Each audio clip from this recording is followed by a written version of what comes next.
December నెలలో విశాఖ నగరంలోని ఒక మహిళ పిఎం పాలెం పోలీస్ స్టేషన్కి వెళ్ళి తన భర్త కనిపించట్లేదని ఫిర్యాదు ఇచ్చింది. అయితే ఆ ఫిర్యాదును పరిశీలించిన పోలీసులు లోతుగా విచారణ కొనసాగిస్తే నమ్మలేని నిజాలు బయటపడ్డాయి. అసలు ఆ నమ్మలేని నిజాలు ఏంటి?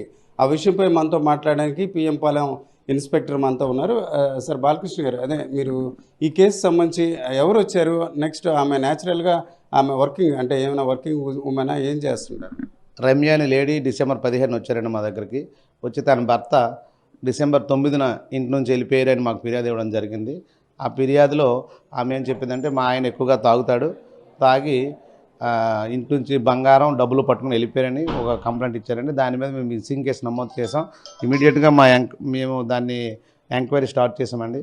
అన్ని కోణాల్లో దర్యాప్తు చేసిన తర్వాత మాకు ఏం తెలిసిందంటే, ఈ అమ్మాయి వసంతరావు అనే వ్యక్తితో కొంత రిలేషన్లో ఉందని మాకు ముందుగా తెలిసింది.